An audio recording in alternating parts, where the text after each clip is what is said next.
The highway stretched through Kentucky hill country like a black ribbon laid across green velvet.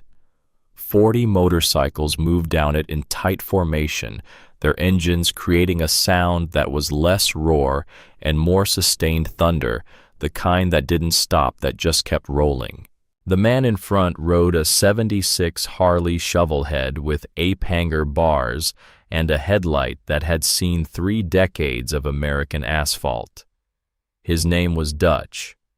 Not the name his mother gave him, but the only name that mattered anymore. 61 years old, gray beard thick enough to stop wind, neck like a tree trunk, hands that had built houses and broken jaws and held dying men and never once trembled until the day they did. Dutch didn't lead because he was the oldest. He led because when things got bad, when the road turned to ice or the cops showed up or someone's bike went down at 70 miles an hour, Dutch was the one who moved first and thought second and somehow always made the right call. The men behind him trusted that. They'd trusted it for 20 years. The Iron Brotherhood wasn't the biggest motorcycle club in the Midwest, wasn't the meanest, wasn't the kind that made the evening news. They were just 40 men who rode together, worked together, and showed up when one of their own needed something. Most of them were veterans. Most of them had been young once in places that made them old. And most of them, if you asked, would tell you they'd stopped expecting much from God or government or anything else that made promises it couldn't keep. Dutch had stopped expecting 15 years ago. Kandahar Province, Afghanistan. A roadside bomb that turned a Humvee into scrap metal and fire. A young Marine named Jimmy Carver bleeding out in Dutch's lap while Dutch screamed for a medic who couldn't get there in time. Jimmy had been 22. Dutch had been 46. And Dutch had prayed harder in those 4 minutes than he'd prayed in his entire life up to that point. God hadn't answered. Jimmy died with his head on Dutch's knee, choking on blood, trying to say his mother's name. And Dutch stopped praying. He stopped going to the small chapel on base. He stopped pretending that anything up there gave a damn about anything down here. He came home, bought a motorcycle, found men who understood that the only thing you could count on was the brother riding next to you, and he never looked up again. The formation rolled through a town called Millbrook, population 900, 2 traffic lights, a diner with good pie. Dutch didn't slow down. They had 50 miles to go before the rally, and the sky to the west was starting to look like a bruise. In Millbrook, in a hardware store with a faded sign that said, "Hensley's a 12-year-old girl was asking for scrap wood." Her name was Ellie Morrison.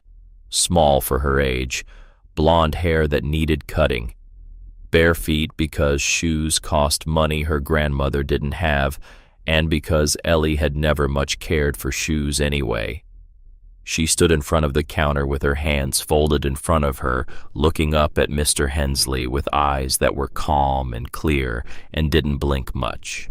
"I need 2 boards," Ellie said quietly. "A long one and a short one, for building." Mr. Hensley was 63 and had owned the hardware store for 40 years.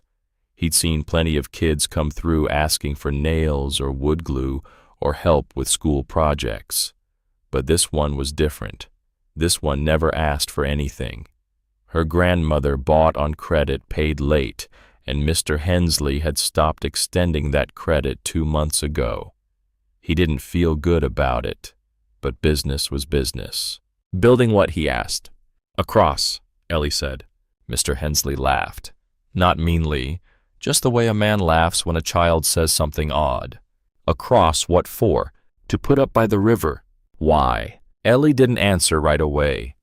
She looked at him with that steady gaze of hers, and Mr. Hensley had the uncomfortable feeling that she was deciding whether he'd understand if she told him. "Because it needs to be there," she said finally. Mr. Hensley shook his head. He pointed to the pile of scrap lumber out back visible through the window. Busted 2x4s, pieces too short or too warped to sell. He'd been meaning to haul them to the dump for a year. "Take whatever you want from that pile, sweetheart. It's just junk." Ellie nodded once. She didn't say thank you. She just turned and walked out the back door. Mr. Hensley watched her go. Then he turned back to the invoices on his counter and forgot about her. Ellie took 2 boards from the pile, one about 6 feet long, one about 3 feet. She took a rusty tin full of nails that someone had left on top of the pile. She went home and got the small claw hammer her grandmother kept in a drawer for hanging pictures. Then she walked a mile upriver. Her grandmother Martha watched her go from the sagging porch of their house. The house wasn't much. Tin roof, crooked steps, porch that leaned to one side like it was tired. The paint had been white once, maybe 30 years ago. Now it was the color of old bone. Inside, the furniture was second-hand, the curtains were bed sheets, and the only thing that wasn't worn down to nothing was Martha's Bible, which sat on the kitchen table and got read every morning and every night without fail. Martha was 74 years old.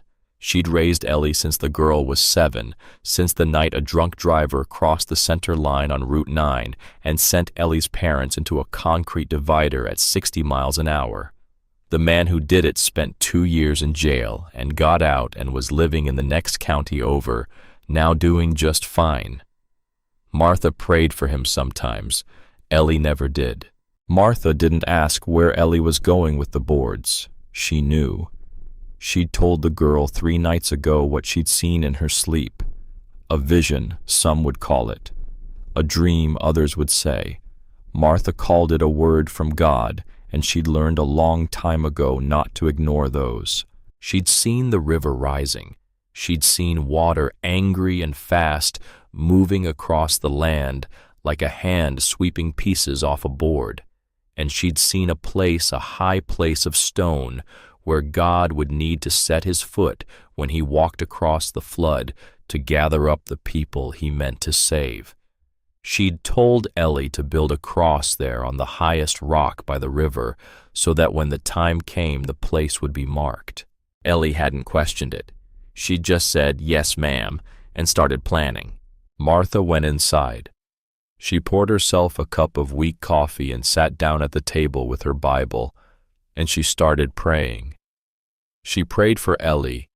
She prayed for the people who would need that cross, whoever they were.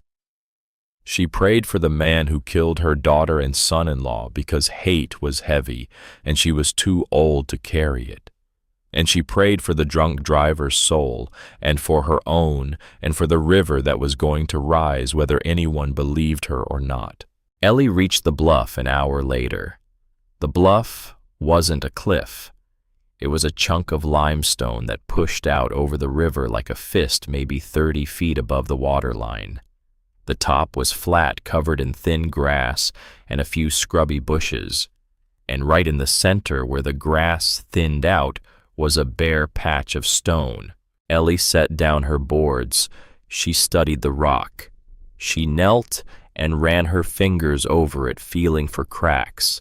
She found one, a split in the stone about 2 inches wide and 6 inches deep. She picked up small stones from the ground around her and wedged them into the crack, packing them tight. Then she took the long board and set the end of it down into the crack, bracing it with more stones. The board stood upright. Barely.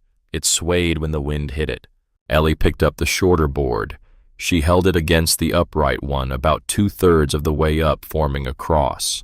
She held it steady with one hand and picked up the hammer with the other. She took a nail from the tin. She positioned it. She swung. The nail bent. She straightened it as best she could and tried again. This time it went in part way. She swung again and again. Her hands were small. The hammer was heavy. Her arm got tired. She kept swinging. It took her an hour to drive 4 nails through the crossbeam into the upright. When she was done, the cross stood crooked. The crossbeam wasn't level. The upright leaned slightly to the left, but it stood. 6 feet tall, rough wood hand-nailed by a 12-year-old girl on a rock above a river. Ellie sat back on her heels. She looked at it. She didn't smile. She just looked. Then she picked up the hammer and the tin of nails, and she started back home. That's when the motorcycles came. She heard them before she saw them. The deep rumble of engines carried across the water and up the bluff. Ellie stopped walking. She turned and looked back toward the road. 40 motorcycles came around the bend. They were moving in formation, 2 columns, tight and disciplined. Leather jackets, chrome catching sunlight, flags on some of the bikes, American flags snapping in the wind. The man in front saw her. Dutch saw a small blonde girl standing on a bluff with a hammer in her hand and a crooked wooden cross behind her. He saw bare feet.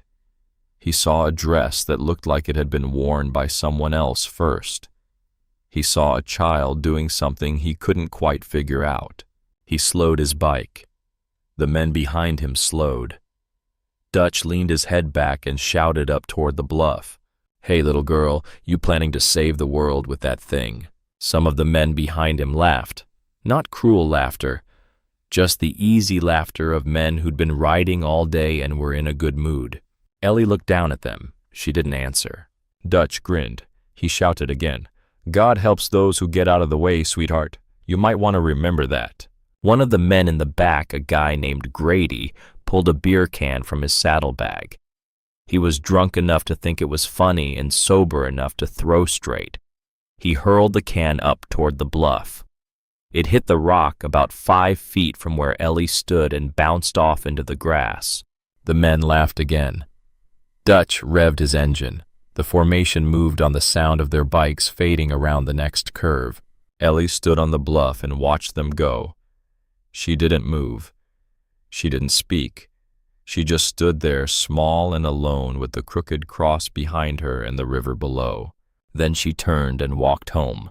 Martha was waiting on the porch. She'd heard the motorcycles. She'd seen the whole thing from a distance. She didn't say a word. She just opened the screen door and Ellie went inside. That night, Martha prayed longer than usual. The rally was in Evansville, 60 miles south. It was a veterans charity event held every year in a VFW hall that smelled like old smoke and floor wax. The Iron Brotherhood had been invited because Dutch knew the organizer, a man named Carl Briggs, who'd served in the same unit in Afghanistan. Carl had lost his legs to the same bomb that killed Jimmy Carver. The 40 men arrived just after noon. They parked their bikes in neat rows in the lot behind the hall. They went inside and shook hands with old men in ball caps that said Korea and Vietnam and Desert Storm. They signed checks. They drank bad coffee. They listened to stories about battles fought in places most Americans couldn't find on a map. Dutch gave a speech. He wasn't good at speeches, but he did it anyway because Carl had asked. He stood at the front of the room with a microphone in his hand, and he talked about brotherhood. He talked about the men who came home and the men who didn't. He talked about taking care of your own because nobody else would. He didn't talk about God. He hadn't talked about God in 15 years. When the speech was over, an old man in a Marine Corps cap came up to Dutch. His name was Pastor Glenn. He ran a small church 2 towns over. He shook Dutch's hand and thanked him for the donation. "I heard something interesting on my way here," Pastor Glenn said. "Heard there's a girl up in Millbrook building crosses by the river. You know anything about that?" Dutch laughed. "Yeah, I saw her. Little blonde kid. Looked like she was playing." Pastor Glenn nodded slowly. "People been talking about it. Some folks think she's touched. Others think she's got the spirit in her." "What do you think?" Dutch asked. Pastor Glenn looked at him for a long moment. "I think kids see things we stopped looking for." Dutch didn't have an answer to that. He just nodded and moved on to the next handshake. The men stayed at the rally for 3 hours. They ate sandwiches. They posed for photos with veterans who wanted to thank them. Grady got into an argument with his wife on the phone because she'd told him not to ride in bad weather, and he'd ridden anyway. Benny, the youngest in the group at 24, tried to impress a waitress and failed. Callahan, who was 52 and had a heart condition his doctor had warned him about, sat in a corner and didn't talk much because talking made his chest hurt. By 4 o'clock, the sky to the west had turned the color of a bruise, dark purple, heavy, the kind of sky that meant rain was coming and it wasn't going to be gentle. Carl Briggs wheeled up to Dutch. "You boys better get moving if you want to beat that storm." Dutch looked out the window. He didn't like the look of the clouds, but he'd ridden through worse. "We'll be fine," he said. They left at 5. 40 men on 40 motorcycles riding out of the parking lot in formation. Dutch led. He always led. He raised his fist as they hit the highway, the signal for everyone to tighten up and stay sharp. The first drops of rain started falling 10 miles out. By 20 miles, it was coming down hard. By 30 miles, it was a wall. Rain like that doesn't just fall. It attacks. It comes down in sheets so thick you can't see the road. It hits your helmet like fists. It turns asphalt into a river and motorcycles into barely controlled chaos. Dutch signaled to slow down. The men slowed. He signaled to hold formation. They held. But holding formation in rain like that is like trying to march in quicksand. You do your best and hope it's enough. The road they were on followed the river. The Clearwater River, same river that ran past Ellie's house, past the bluff, past the cross. It was a narrow 2-lane highway with a guardrail on the right and a cliff on the left. In good weather, it was nothing. In this weather, it was a test. Dutch leaned forward on his bike, trying to see through the rain. His headlight barely cut through. Behind him, 40 more headlights did the same. They were all riding blind, trusting Dutch to know where the road went. Dutch didn't know. The road went where it had always gone, but the river had other ideas. The river had been rising for 3 days. The storm drains couldn't handle it. The culverts were full. And somewhere ahead, in a low spot where the road dipped close to the water, the river decided it was done staying in its banks. Dutch saw the water on the road half a second too late. He hit the brakes. His bike fishtailed. He fought it, got it back under control, stopped. Behind him, Grady wasn't as lucky. Grady's bike hit the water and went sideways. He went down hard, the bike sliding out from under him. He hit the pavement and rolled twice before he stopped. His bike slammed into the guardrail. Sparks everywhere, metal screaming. The men behind Grady hit their brakes. Bikes skidded. Tires smoked. Someone shouted something nobody could hear over the engines and the rain, and the sound of Grady's bike tearing itself apart against the guardrail. Dutch was off his bike in seconds. He ran back toward Grady, his boots splashing through water that was already ankle-deep on the road. Other men were off their bikes too, running, shouting, trying to figure out who was hurt and how bad. Grady was alive, bleeding from a split lip, his left leg bent wrong, but alive, conscious, cussing through the blood. Dutch knelt next to him. "Don't move, we'll get you up." Grady tried to sit up anyway. Dutch pushed him back down. "I said don't move." 2 other men grabbed Grady under the arms and lifted him. He screamed. They didn't stop lifting. They got him to his feet or foot and half-carried him to the side of the road where the guardrail was still intact. Dutch stood up. He looked ahead. The road in front of them was gone. Not damaged. Not flooded. Gone.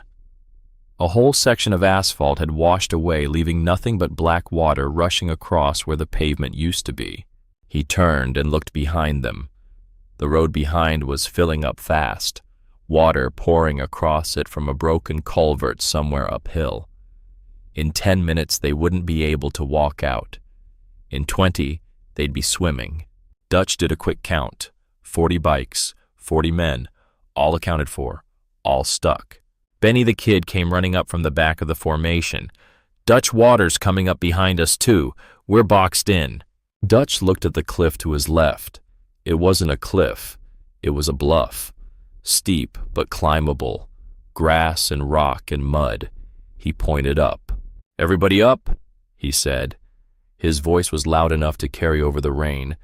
"Leave the bikes. We climb." Nobody argued. These were men who'd been in tight spots before. You didn't question Dutch when he used that tone. They started climbing. It wasn't easy. 40 men in leather jackets soaked through with rain, boots that weighed 10 pounds each. Some of them were hurt. Grady couldn't put weight on his left leg. 2 others had road rash bleeding through their jeans from the skid. But they climbed. Dutch went last. He always went last. He pushed men up ahead of him. He shoved Benny when Benny slipped. He grabbed Grady by the back of his jacket and hauled him up like a sack of grain. Dutch was 61 years old. His knees were bad. His back was worse. He climbed anyway. It took 20 minutes to reach the top. When they did, they found a clearing. Flat ground. Grass. A few small trees. The bluff opened up into a shelf maybe 40 feet across, high above the river, out of the rising water. Solid. The men dropped to the grass. Some of them laughed. The kind of laughter that comes after fear. Grady lay on his back, breathing hard, grinning through blood. Benny coughed until he couldn't breathe. Someone pulled a flask from their jacket and passed it around. Dutch stood in the middle of the clearing. He let the rain hit his face. He looked down at the road below. He could see his bike. 40 bikes, starting to disappear under the water. It hurt him to see that. Those bikes were family. But he'd trade everyone for 40 men still breathing. "Nobody's hurt bad," Dutch said. "We sit tight. Rain stops, we figure out how to get home." The men settled in. Someone tried to start a fire with wet wood and gave up. Someone else stretched out a jacket for Grady to lie on. The flask went around a second time. For the first time in an hour, Dutch sat down. He leaned back against the wet grass. He closed his eyes. He let his heart slow down. He thought it was over. It wasn't. The sound started low, a rumble under the rain. Dutch felt it before he heard it. A vibration in the ground beneath him, like a heavy truck passing far away. Except there were no trucks. There was no road up here. He opened his eyes. One of the small trees at the edge of the clearing leaned sideways. Slowly, it kept leaning. Then it went over the edge. Dutch was on his feet. "Up, everybody up." The men scrambled. Some didn't know why. They just knew the voice. You didn't question Dutch. The ground shifted under their feet. Here's what was happening. The clearing looked solid. It wasn't. 3 days of rain had saturated the top layer. Grass, dirt, loose rock. And the water pouring off the higher slope was washing under it. The whole clearing was a plate of mud sitting on bedrock.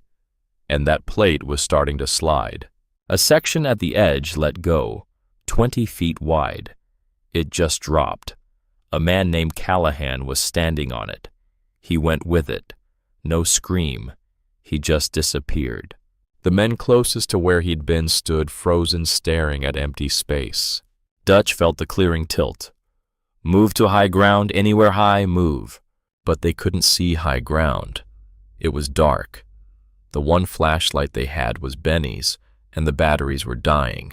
39 men ran in a blind circle on a piece of earth that was coming apart. 2 more went down. Not over the edge. Into the mud. The ground under them turned to soup and swallowed them to their waists. The men around them grabbed and pulled. Barely got them out. Dutch grabbed Benny. He grabbed the flashlight.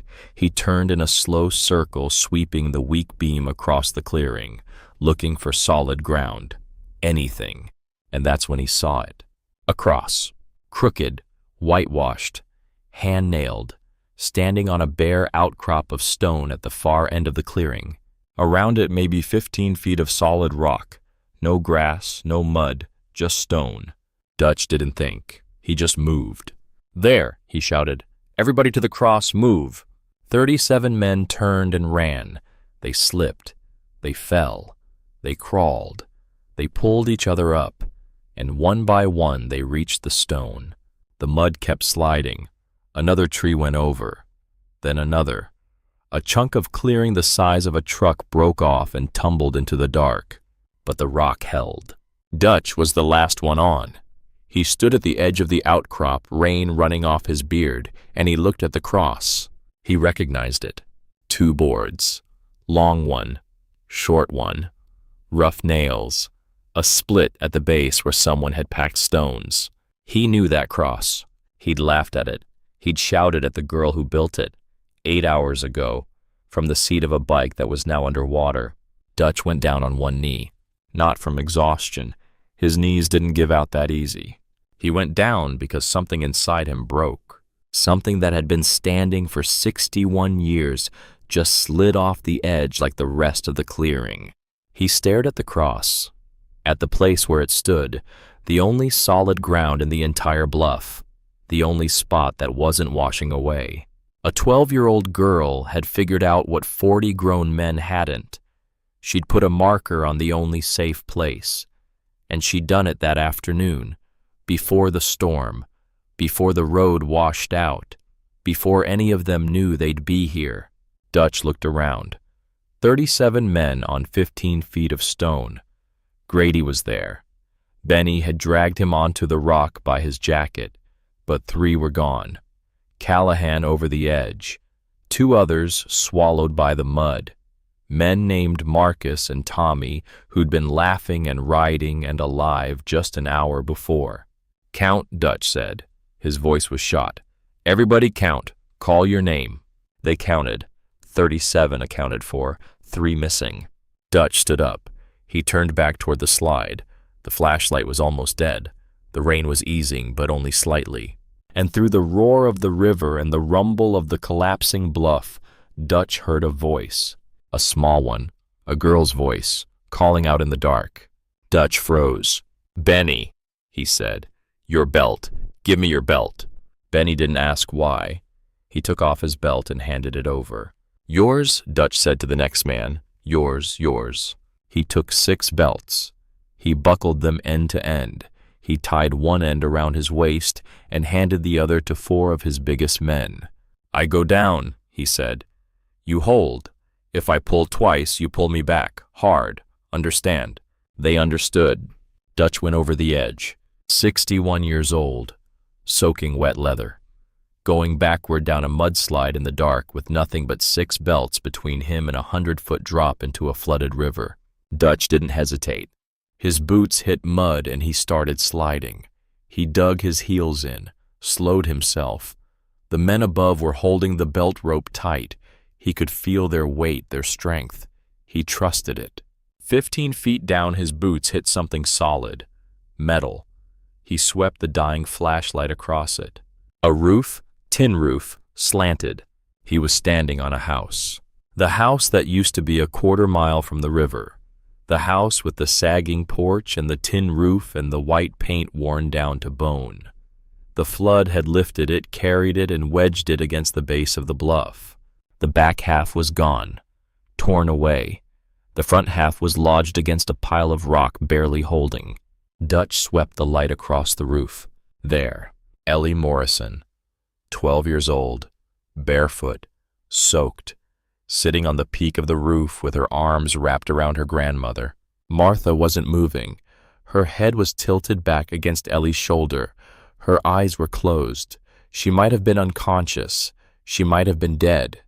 Dutch couldn't tell from where he stood. But Ellie was holding her. Had been holding her. For how long, nobody would ever know.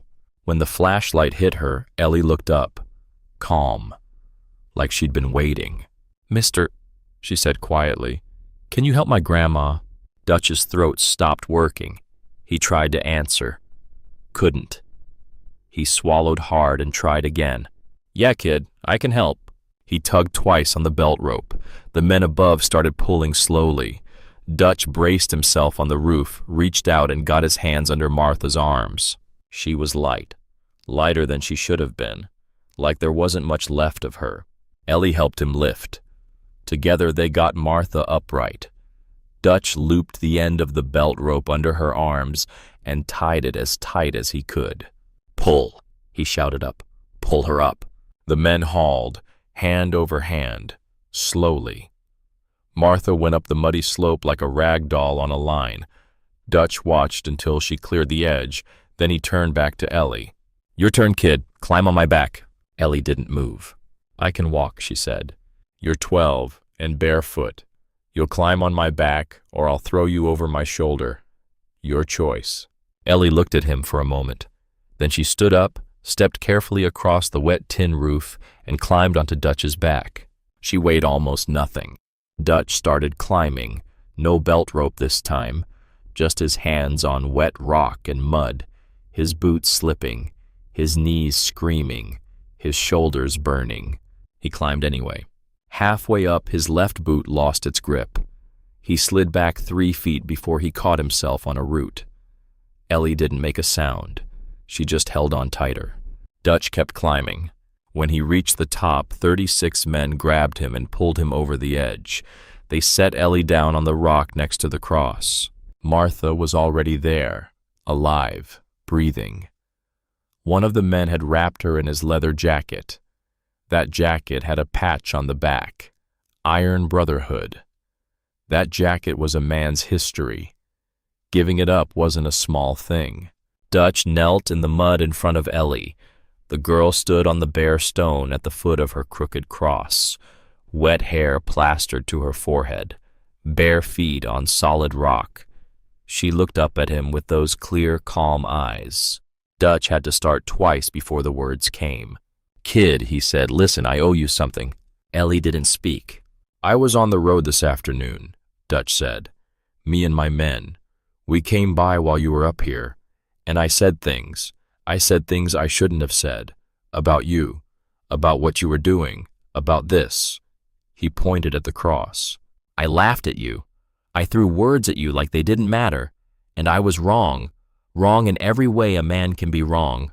He stopped. Breathed. The rain was easing now. Lighter. The worst of the storm passing. "You saved 40 lives tonight," Dutch said. 37 standing here. 3 who aren't. Without this cross, without you, we'd all be in that river. Every one of us. I owe you my life. Every man on this rock owes you his life." He looked at her, waiting for her to say something, waiting for her to accept the apology or throw it back at him. Either would have been fair. Ellie looked at him for a long moment, then she said quietly, "It wasn't me, mister." Dutch didn't understand. "What?" "It wasn't me who put the cross there," Ellie said. "I just built it. I just did what I was told to do." Dutch stared at her. Ellie looked up at the crooked cross, then down at her bare feet, then back at Dutch. "Grandma said the river was going to be angry," Ellie said. "She said somebody needed to put a cross up so God would know where to set his foot. I just did the building." Dutch didn't have a reply, not one he could say out loud. He looked at the cross, at the girl, at the 37 men standing on 15 feet of stone while the rest of the clearing slid into the river. And Dutch, who hadn't cried since a 22-year-old Marine died in his lap 15 years ago, cried. Some of the men saw it. None of them said a word. None of them ever would. The rain eased to a drizzle, then stopped. By dawn the sky was clearing, gray clouds breaking apart, patches of blue showing through. The water was still high, but it had stopped rising. The river was loud, angry, full of debris. Trees, pieces of houses, someone's porch railing, a mailbox, all of it rushing downstream in the brown water. The men sat on the stone around the cross, exhausted, wet, some of them hurt, all of them alive. Grady's leg was swelling. Someone had used a belt to splint it. It wasn't much, but it was enough. Benny had stopped coughing. Martha was conscious now, sitting up with her back against the cross, wrapped in that leather jacket. Ellie sat next to her, holding her hand. Dutch stood at the edge of the outcrop and looked down. The road was still flooded. The bikes were gone, washed away or buried. 40 motorcycles, 40 histories gone. It hurt, but not as much as he thought it would. "How long until someone finds us?" Benny asked. "Depends," Dutch said. "Storm like this, emergency services are going to be stretched. Could be hours, could be a day." "We got water," someone said, pointing at the puddles on the rock. "We got company," someone else said, nodding toward Ellie and Martha. "We got this," Dutch said, putting his hand on the cross. Nobody argued. The sun came up slow, orange light spreading across the valley. The river looked different in daylight, still angry but less terrifying. Just water, doing what water does. Around 9 in the morning they heard the helicopter. It came from the east, low over the treetops. A search and rescue bird from the county sheriff's department. Someone had reported the washout. Someone else had reported motorcycles on the road before the storm. They'd put it together. The helicopter circled once, twice, then hovered above the outcrop. A man in a flight helmet leaned out and gave them a thumbs up. Then the helicopter moved off to find a place to land. It took 3 hours to get everyone off the bluff. The helicopter could only take 4 at a time. Martha went first on a stretcher. Ellie went with her holding her hand. Grady went next with 2 other men who were hurt. Dutch went last. He insisted. Before he got on the helicopter, he walked over to the cross. He put his hand flat against the rough wood. He stood there for a long time without saying anything. Then he climbed aboard and the helicopter lifted off. From the air he could see the damage. The road washed out in 3 places. The clearing on the bluff, half of it gone, slid into the river. And in the middle of what was left, a crooked wooden cross standing on a patch of stone. The town found out in pieces. First, it was the deputies who responded to the washout. Then the paramedics who treated Grady's leg and Martha's exposure and the road rash on the other men. Then it was the newspaper, a small weekly out of the county seat. They ran a short article with a photo of the bluff and the cross. The story traveled. By the end of the week, people Ellie had never met were driving out to see the cross. Farmers who had laughed, women from the diner, Mr. Hensley from the hardware store. They all came. They all stood in front of the cross. They all went home quieter than they came. Ray Meacham, the farmer who'd mocked Ellie from his tractor that afternoon, came 3 times. The first time alone. The second time with his hat in his hands. The third time he brought his wife. They didn't say much. They just stood there looking at the cross, at the stone it stood on, at the mudslides all around it. Then they got back in their truck and drove away. Mrs. Dillard, who'd slowed her station wagon to ask Ellie what in the world she was doing, and then laughed about it at the diner, with 3 other women drove past the bluff every day on her way to church. She never passed it without slowing down. She stopped telling stories about the strange little girl. She stopped laughing about things she didn't understand. She started volunteering at the church instead. She started leaving groceries on Martha's porch anonymously every Thursday morning. Bread, eggs, sometimes a chicken. She never left a note. She didn't need to. Mr. Hensley came to the hardware store one morning and found Ellie waiting outside before the store opened. He unlocked the door and let her in. "You need more wood?" he asked. "No, sir," Ellie said. "I just wanted to say thank you for the scrap pile." Hensley looked at her. Really looked at her. This small blonde girl in a faded dress and bare feet who'd built something that saved 40 lives. He went to the register and pulled out a small envelope. Inside was $200. Cash. "This is for your grandma," he said. "For the credit I cut off. It wasn't right. I wasn't right." Ellie took the envelope. She didn't smile. She just nodded once and left. Hensley watched her go through the front window. Then he sat down behind the counter and put his head in his hands and cried for the first time since his wife had died 2 years earlier. Pastor Glenn drove out to see Martha and Ellie 3 days after the rescue. He brought a casserole his housekeeper had made and a Bible with Ellie's name embossed on the cover in gold letters. "For the girl who listened," he said when he handed it to her. Martha made him coffee. They sat on the crooked porch and Pastor Glenn asked Martha about the vision. She told him. She didn't embellish. She didn't make it sound more dramatic than it was. She just told him what she'd seen and what she'd told Ellie to do. "Do you get visions often?" Pastor Glenn asked. "No," Martha said. "Just when the Lord has something specific he needs done." "And you trust that it's the Lord?" Martha looked at him with eyes that had seen 74 years of life. "Pastor, when you've walked with God as long as I have, you know his voice. It's not complicated, it's just listening."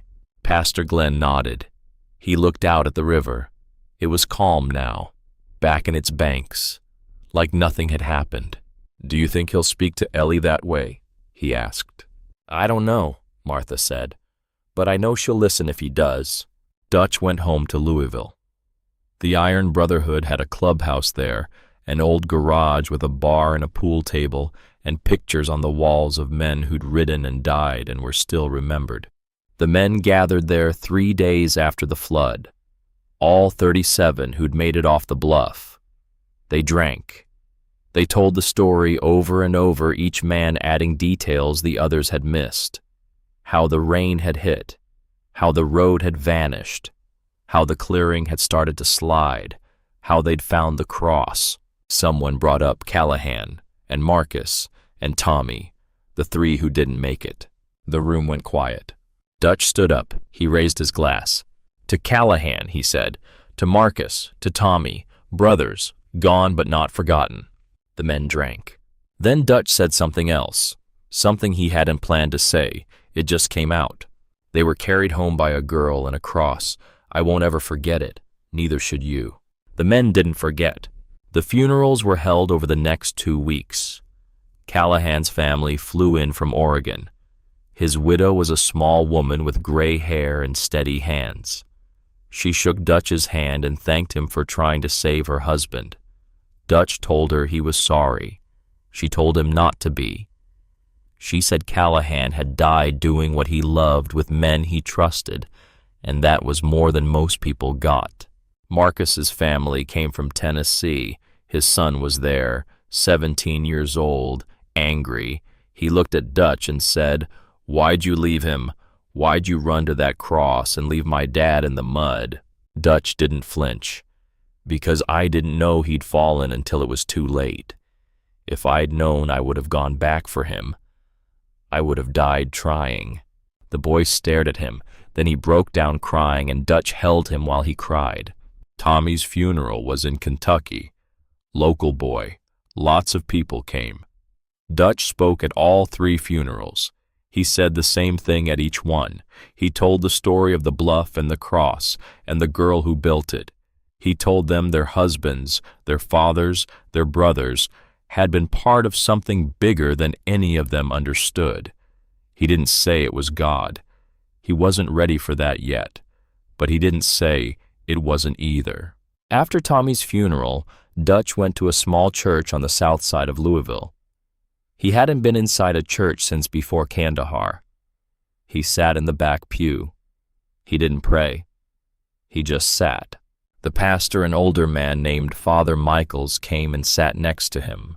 "You're the biker," Father Michaels said. "The one from the news." "Yeah," Dutch said. "You looking for answers?" "I don't know what I'm looking for," Father Michaels nodded. "That's a good place to start." They sat in silence for a while. The church was empty except for them, afternoon light coming through stained glass windows making patterns on the floor, dust floating in the beams. Then Dutch said, "I stopped believing a long time ago, stopped thinking there was anything up there that gave a damn." "What changed?" Father Michaels asked. "A 12-year-old girl built a cross on a rock," Dutch said, "and it saved my life." Father Michaels smiled. "Sounds like God to me." "Sounds like a kid with a hammer," Dutch said. "Can't it be both?" Dutch didn't have an answer.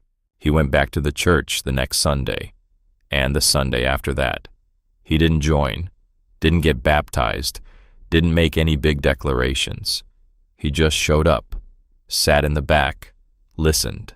He started carrying something in his pocket, a small wooden cross he'd carved himself.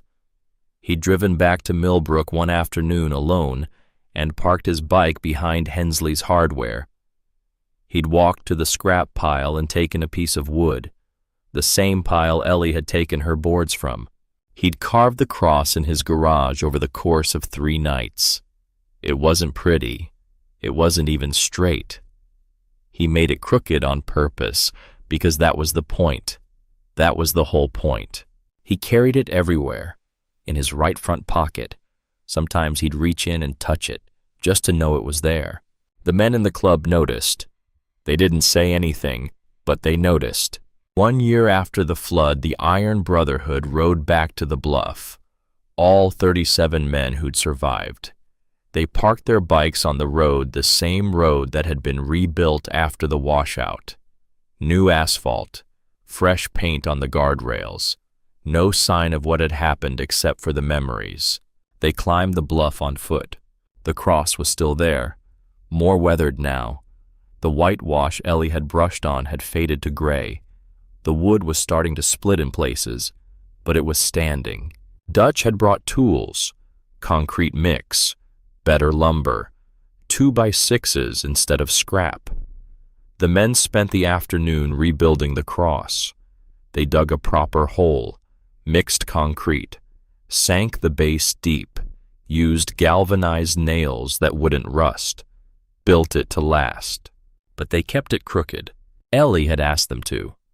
She was there that day, 13 now, a little taller, still quiet, still barefoot. She stood with her grandmother and watched the men work. When they were done, Dutch walked over to her. "It'll last now," he said. "It lasted before," Ellie said. "Yeah," Dutch said, "it did." He knelt down so he was at her level. His knees hurt when he did it. They always hurt now, but he knelt anyway. "I want to ask you something," he said, "and you don't have to answer if you don't want to." Ellie waited. "How did you know?" Dutch asked. "How did you know to put the cross right there on that exact spot?" Ellie looked at him with those clear eyes. "I didn't know. Grandma knew. She dreamed it. She dreamed where to put the cross. She dreamed about the river rising, and about a place where God would need to stand. She told me to mark it, so I did." Dutch nodded slowly. "Do you believe that God needed a place to stand?" Ellie thought about it. Then she said, "I believe Grandma, and I believe you're alive. So yeah, I guess I do." Dutch stood up. He looked at the cross, at the men standing around it. Some of them had their hands on it. Some were taking pictures. Benny was on his phone calling his wife to tell her they'd finished. Grady was sitting on the stone because his leg still wasn't right and never would be. Dutch looked at the river below, calm now, sparkling in the sun. Hard to believe it had tried to kill them a year ago. "Yeah," he said quietly. "I guess I do too." The Iron Brotherhood made it a tradition. Every year on the anniversary of the flood, they rode to the bluff. Sometimes all 37 came. Sometimes fewer. Life happened. People moved, got sick, got old. But someone always came. And every time they checked the cross, fixed whatever needed fixing, replaced boards when the weather got to them, tightened bolts, touched up the concrete, kept it standing, kept it crooked. Ellie Morrison grew up, not all at once, not in the dramatic way people talk about in stories. She just kept waking up every morning and doing what needed to be done, and eventually she wasn't 12 anymore. She stayed in school, graduated high school when she was 18, top of her class, though she never mentioned it. She could have gone to college.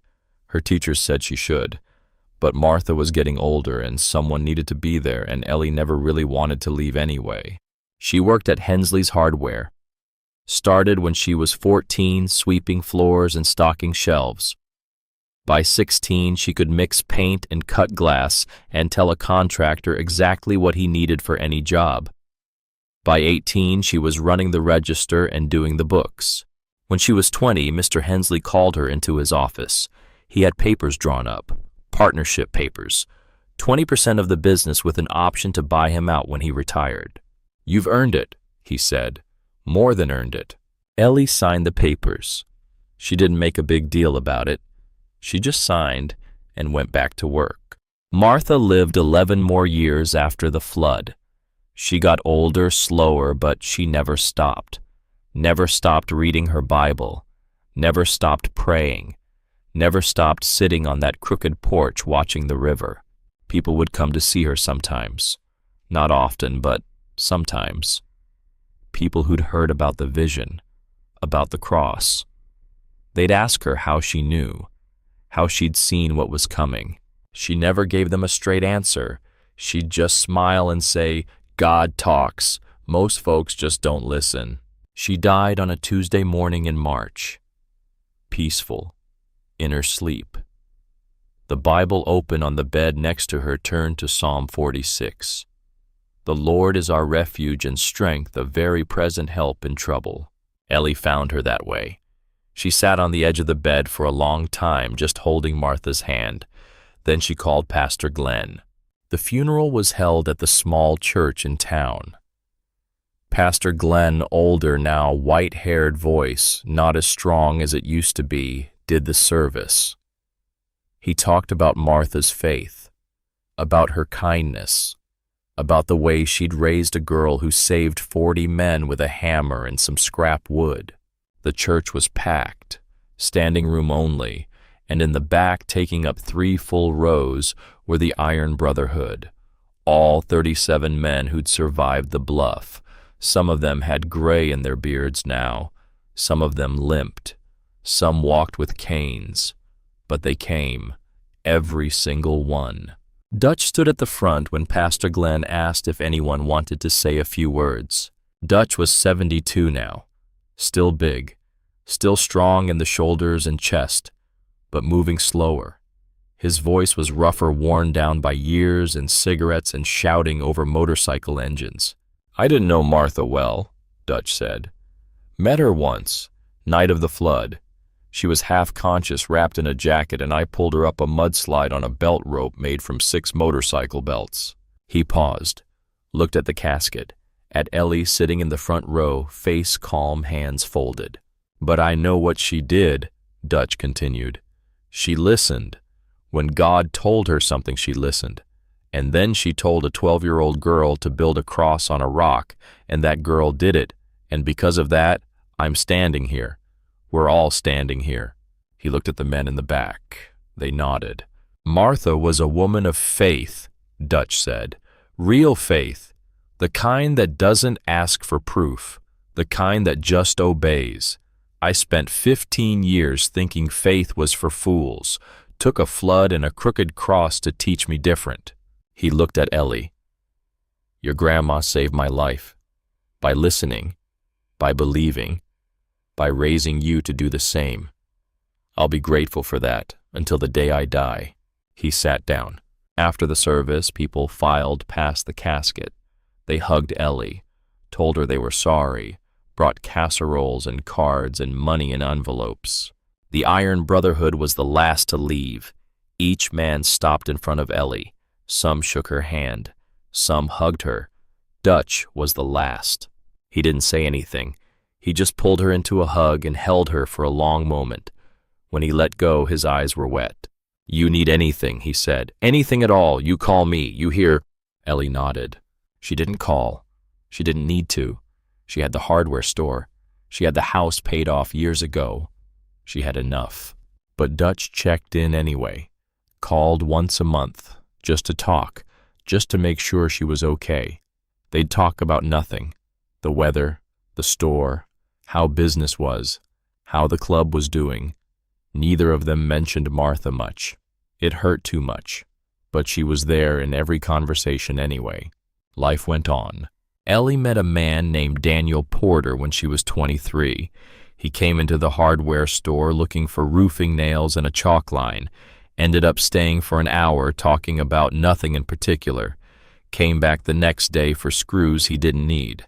Came back the day after that just to see her. Daniel was a carpenter. Built houses for a living. Good houses. the kind that stood for generations. He had steady work, steady hands, a steady way of looking at the world that Ellie appreciated. He knew who she was. Everybody in 3 counties knew who she was. The girl who built the cross. But he didn't make a big deal out of it. He just asked her out for coffee. Then dinner. Then more dinners. They were married a year later. Small ceremony at Pastor Glenn's church. Ellie wore a simple white dress. Daniel wore a suit he'd bought special. Martha would have loved it.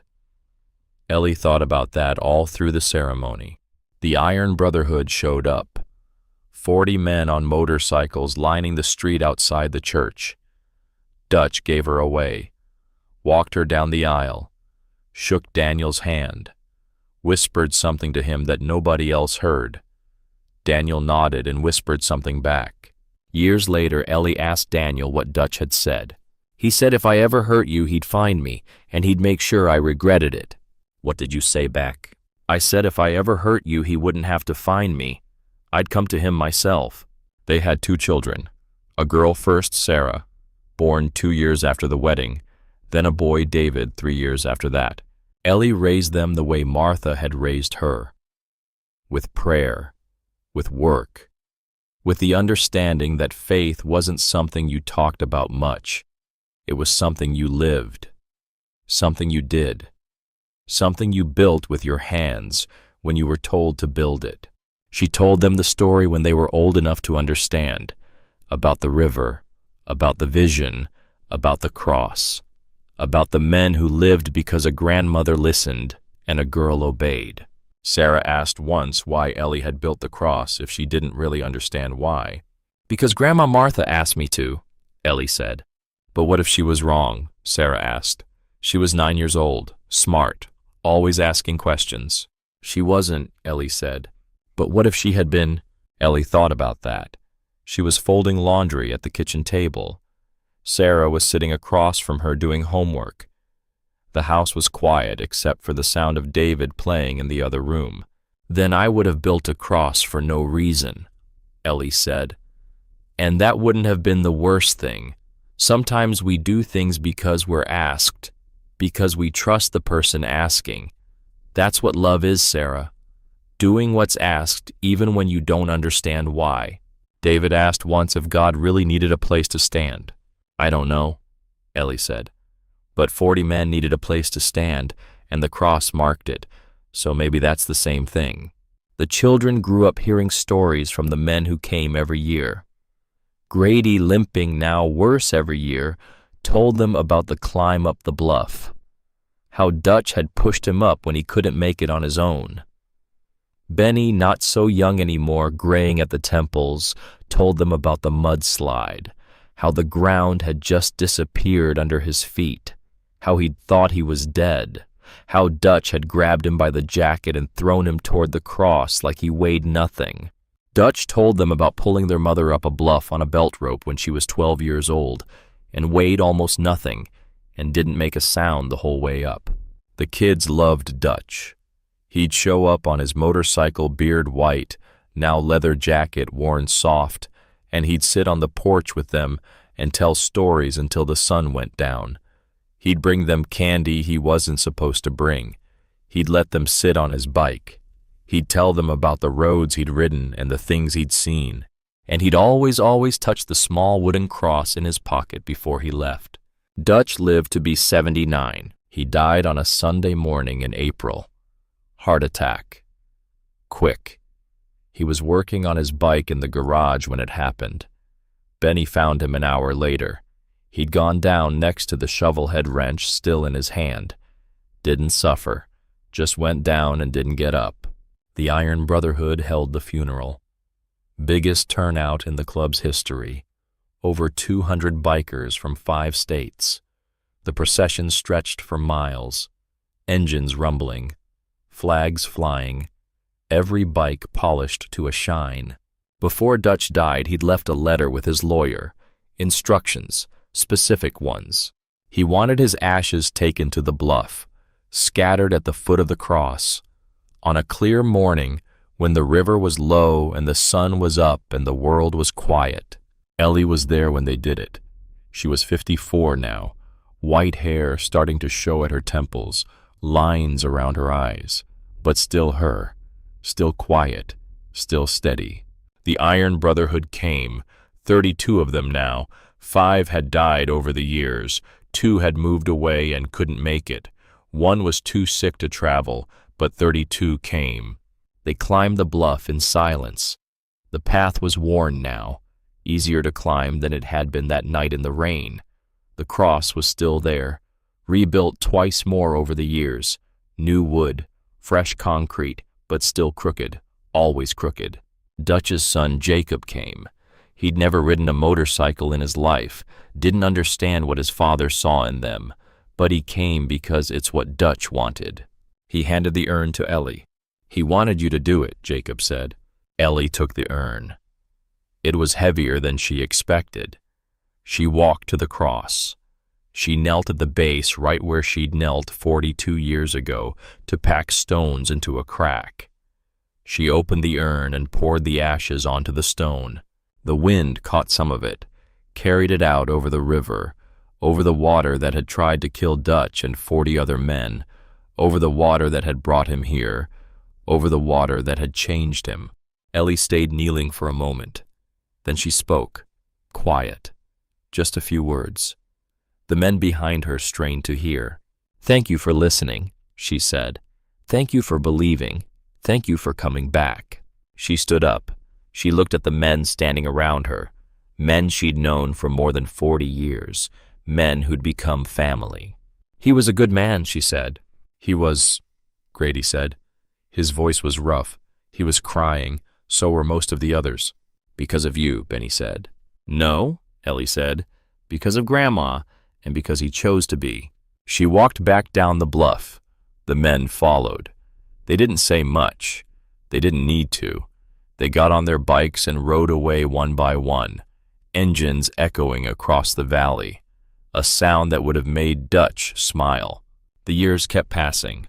Ellie ran the hardware store until she was 68. Then she sold it to a young couple from the next county.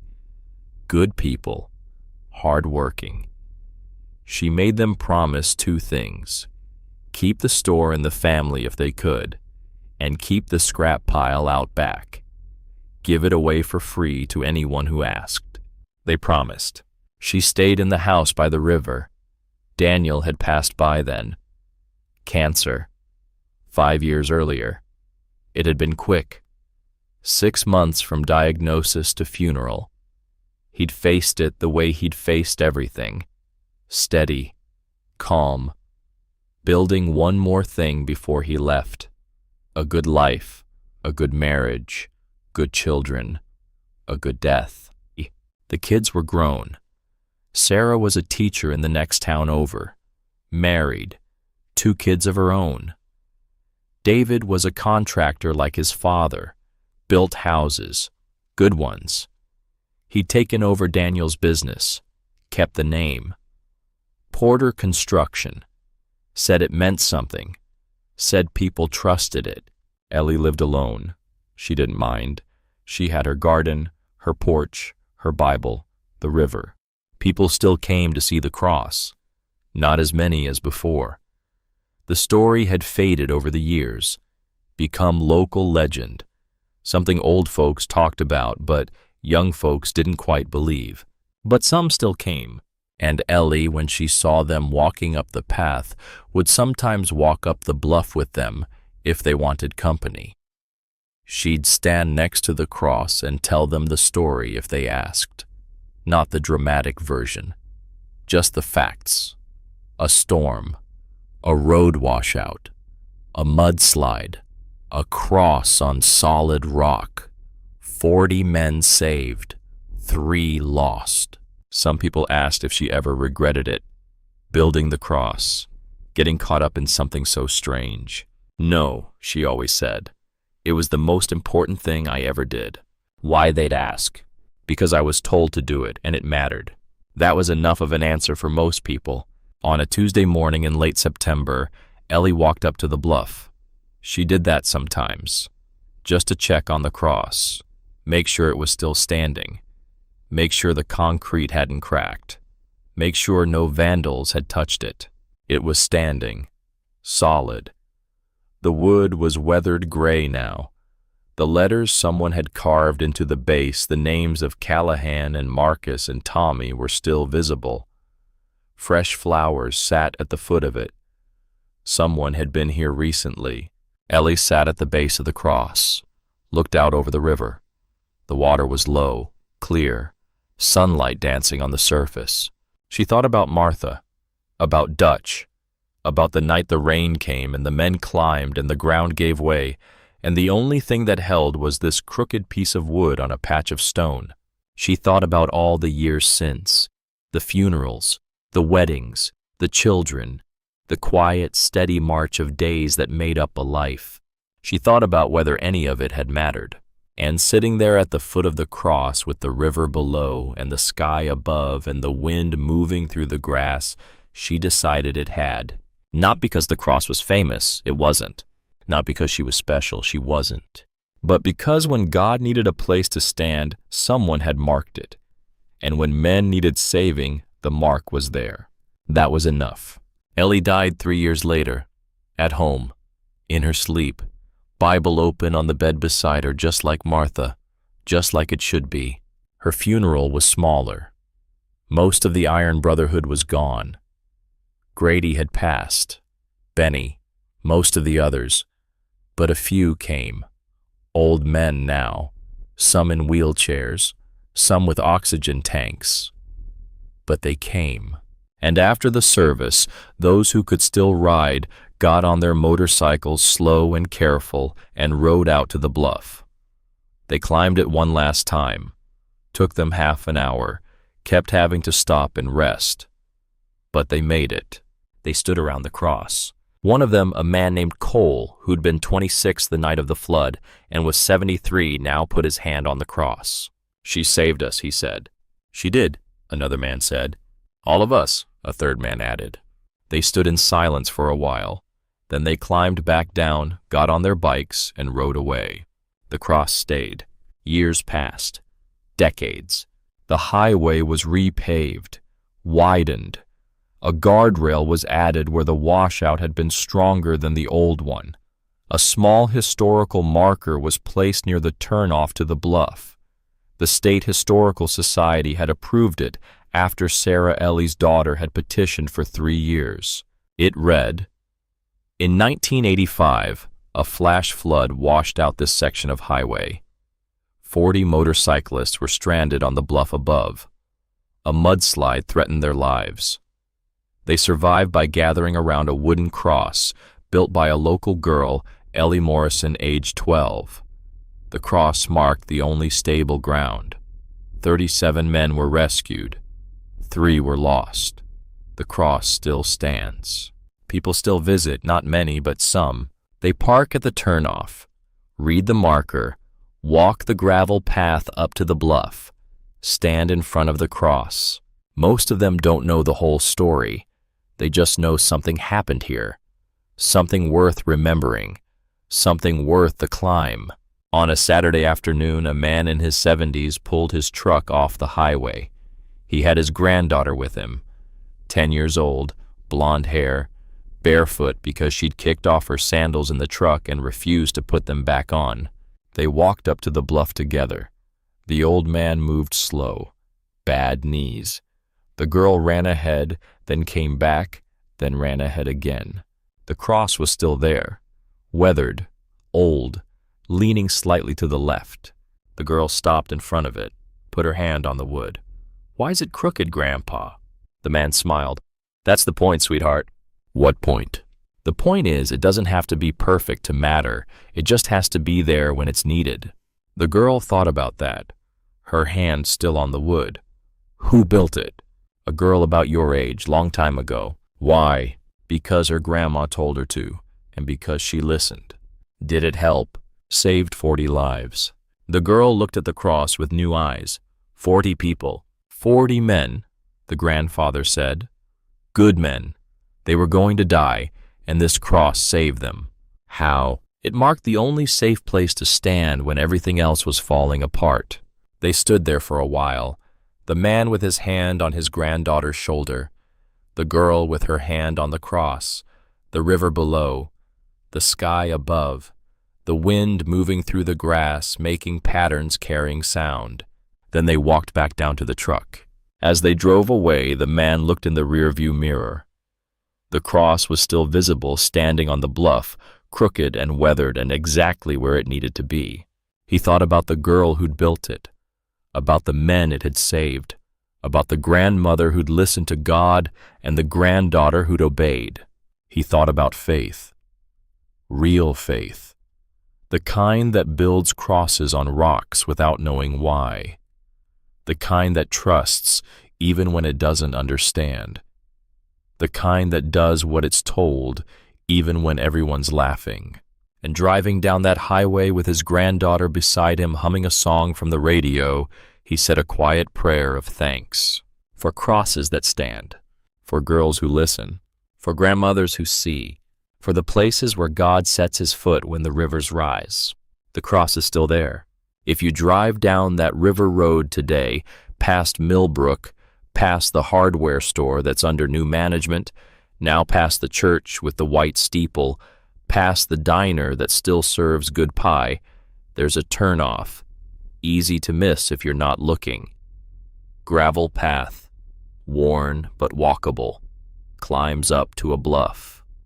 At the top, on a bare patch of stone surrounded by mud stains and grass and memories, stands a wooden cross, crooked, weathered, the whitewash long since faded to the color of old bone.